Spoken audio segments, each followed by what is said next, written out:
भगवान राम का घर है, नगरी है, और ये मालूम नहीं कि किस गली गली में भगवान घूमते हैं। भय प्रगट कृपाला दीन दयाला कौशल्या हितकारी, वो इस स्थान पर आकर स्नान किया करते थे। स्नान क्या करते थे, घोड़ा का भी ताप यहाँ सुनाई पड़ता था, घोड़ा की सवारी करते थे। अवधपुरी मम पुरी सुहावन, उत्तर दिश भय सरजू पावन।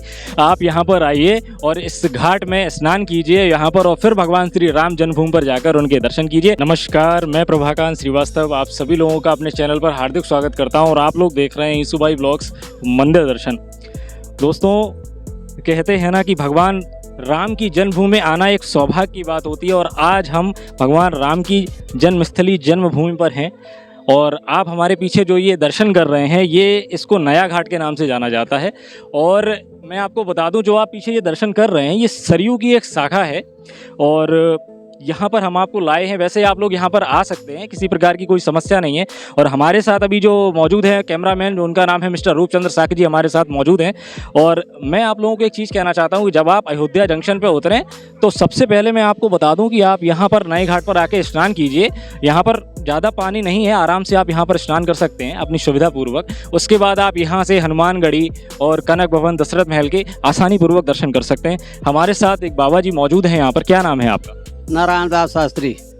माननीय नारायण दास शास्त्री जी, मैं आपसे ये जानना चाहता हूँ कि जिस स्थान पर, जिस पावन भूमि पर हम खड़े हुए हैं, भगवान राम की जन्मभूमि पर, इस स्थान का क्या रहस्य और ये महिमा क्या है इस स्थान की, और इस स्थान को किस नाम से जाना जाता है? इस स्थान पे पहले माँ सरजू का धारा था और धीरे धीरे ये उधर को बढ़ती गई कटरा के तरफ, और वहाँ सीढ़ी बन गई। अस्थाई अब वहीं हैं माता जी, लेकिन यहाँ इनकी छड़ान है। छड़ान के जगह पर श्री पति मिश्र जी के द्वारा ये राम पंडे का उद्घाटन हुआ।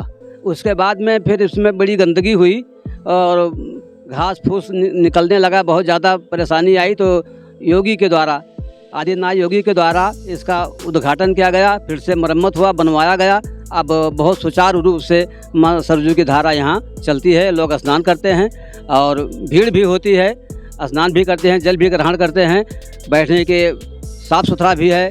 और गंगा महल नज़दीक में है, नागेश्वरनाथ नज़दीक में है, और यहाँ पर जो है साफ़ सफाई विधिवत रहती है। आप यहाँ पर देख सकते हैं, देखिए हमारे कितने भक्तगण लोग यहाँ पर स्नान कर रहे हैं। आप देखिए ये घाट कितना स्वच्छ है और आप लोग सभी लोग यहाँ पर स्नान कर सकते हैं। पुरी मम पुरी सुहावन, उत्तर दिश भय सरजू पावन। हाँ, इसका क्या अर्थ है? इसका अर्थ है कि सरजू अयोध्या से उत्तर तरफ हैं, और उधर देखोगे तो दक्षिण हो जाएगा। जल बाएं तरफ जो सूर्य भगवान हैं, पूरब तरफ जल दिया जाता है, इधर पश्चिम है और इधर उत्तर है, ये दक्षिण है। तो मैं कहता हूँ कि अवधपुरी इसी को कहते हैं, अयोध्या को ही। मम अवधपुरी मतलब मेरा अवधपुरी सुहावन, अति सुहावन। अवधपुरी मम पुरी सुहावन, उत्तर दिश भय सरजू पावन। जिसकी कल्पना भी नहीं की जा सकती है, वो आप यहीं कर सकते हैं। भय प्रगट कृपाला दीन दयाला कौशल्या हितकारी, आप यहाँ पर आइए और इस घाट में स्नान कीजिए यहाँ पर, और फिर भगवान श्री राम जन्मभूमि पर जाकर उनके दर्शन कीजिए। और कोई विशेष बात जो आप पहुँचाना चाहते हो हमारे भक्तगणों तक, क्या महिमा है इस स्थान की? यहाँ पर लाखों भक्तगण लोग जो देख रहे हैं। श्री नागेश्वरनाथ महाराज का स्थापना श्री लवकुश महाराज ने कराया था। लवकुश भगवान राम की जो यहाँ पर इस स्थान का मतलब जो जुड़ा हुआ है एक संबंध, वो क्या है इस स्थान से? भगवान राम का घर है, नगरी है, और ये मालूम नहीं कि किस गली गली में भगवान घूमते हैं। वो इस स्थान पर आकर स्नान किया करते थे। स्नान क्या करते थे, घोड़ा का भी ताप यहाँ सुनाई पड़ता था, घोड़ा की सवारी करते थे, और यहाँ स्नान नित्य कला, जिसको रोज भगवान यहाँ आते थे और करते थे। इसलिए यहाँ भगवान की नगरी है, भगवान का घर है। एक बात बताइए, यहाँ पर भगवान जो राम थे, उन्होंने इसी सरयू नदी में समाधि ली थी। उसके बाद भगवान शिव ने ऐसा श्राप दिया था कि इस जल का कोई आचमन नहीं कर सकता है, क्योंकि इसमें आपने समाधि ली है। नहीं, समाधि तो लिया, लेकिन अति पवित्र है। सरजू का ये जल नहीं, ये दूध है।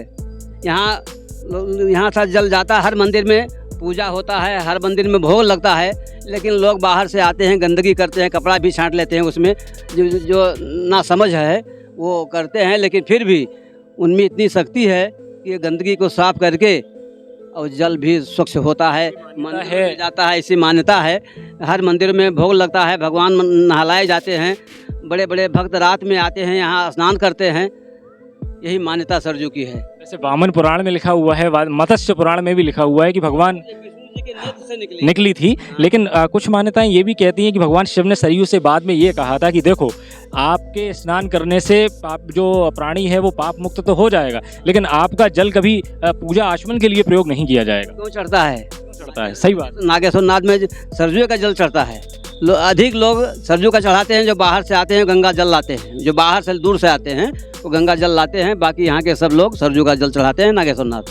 हनुमानगढ़ी का यहाँ से कितना दूर है और हनुमानगढ़ी की? हनुमानगढ़ी 1.5 किलोमीटर। और हनुमान जी का स्थापना जब भगवान साकेत धाम जाने लगे तो हनुमान जी को अयोध्या धाम सौंप गए कि इसकी निगरानी आपको करना है, आपको यहीं रहना है, या तो साकेत हमारे साथ चलिए। तो हनुमान जी ने कहा कि वहाँ अगर आपका नाम, आपका गुणगान होता हो, भंडारा होता हो, राम का नाम, कथा भागवत होती हो तो हम चलें। तो भगवान ने कहा ये सब वहाँ नहीं होगा, तो कहने तो हम यहीं रहेंगे। तो वो जब जाने लगे भगवान साकेत धाम तो श्री हनुमान जी को सौंप गए, और वो भी पूरे अयोध्या की रक्षा करते हैं, देखते हैं। मुझे आपसे मिलकर बहुत अच्छा लगा, बहुत अच्छी जानकारी मिली। जय श्री राम पंडित जी। धन्यवाद। सदा सुखी रहो, मौज करो, सरजू मैया कल्याण करें, भोलेनाथ कृपा बनाए रखें आपके ऊपर। आइए हमारे साथ, मैं आप लोगों को कुछ और घाट दिखाना चाहता हूँ। जिस घाट पर मैं आज खड़ा हुआ हूँ ये घाट क्रमांक 5 है और ये इसको कहते हैं भरत घाट। और मैं आपको बता दूं कि यहाँ पर आप जब इस घाट पर दर्शन करने के लिए आइए तो यहाँ पर जो आप देख रहे हैं हमारे सामने, ये नागेश्वर बाबा का मंदिर है। नागेश्वर महादेव के नाम से इनको जानते हैं। आप यहाँ पर आइए और बाबा के दर्शन कीजिए। उसके बाद आप यहाँ पर भी स्नान कर सकते हैं, किसी प्रकार की असुविधा का कारण नहीं होगा। आप यहाँ पर आइए, देखिए ये भरत घाट है, उसके बाद फिर शत्रुघ्न घाट बना हुआ है और यहाँ पर यहाँ की उपस्थिति के बाद आप दर्शन कर सकते हैं बाबा के। और उसके बाद ही आप यहाँ पर स्नान करने के बाद फिर आप हनुमानगढ़ी जाइए। और यहाँ पर हमारे साथ मौजूद हैं हमारे छोटे भाई जिनका नाम है सूर्यकांत। प्रथम बार हमारे चैनल पर आए हुए हैं, क्या नाम है बताइए? सूर्यकांत। तो आप यहाँ पर पहली बार आए हैं अयोध्या, क्या अनुभव कर रहे हैं स्नान करने के बाद, थोड़ा बताइए। बहुत अच्छा लगा यहाँ पे स्नान करके, बहुत अच्छा लगा। क्या कहना चाहते हैं यहाँ के बारे में, भक्तगणों से क्या कहना चाहते हैं कि वो लोग यहाँ पर आएँ? बस यही कहना चाहूँगा कि यहाँ पे सब लोग आएँ, अच्छे से दर्शन कीजिए। यहाँ पे पहले स्नान करके फिर हनुमानगढ़ी के जाइए, दर्शन कीजिए हनुमानगढ़ी के। तो मैं चाहता हूँ कि आप लोग एक बार देखिए कितना अच्छा पावन दृश्य है। यहाँ से देखिए पूरा घाट बना हुआ है, देखिए कितना स्वच्छ घाट बना हुआ है। तो हम चाहते हैं कि आप लोग यहाँ पर आइए और इसी प्रकार से भारत के सभी दिव्य मंदिरों की महिमा और रहस्य देखने के लिए प्रभाकांत श्रीवास्तव के पेज को फॉलो करें और यूट्यूब चैनल को सब्सक्राइब करना बिल्कुल ना भूलें। जय श्री राम, जय माता जानकी।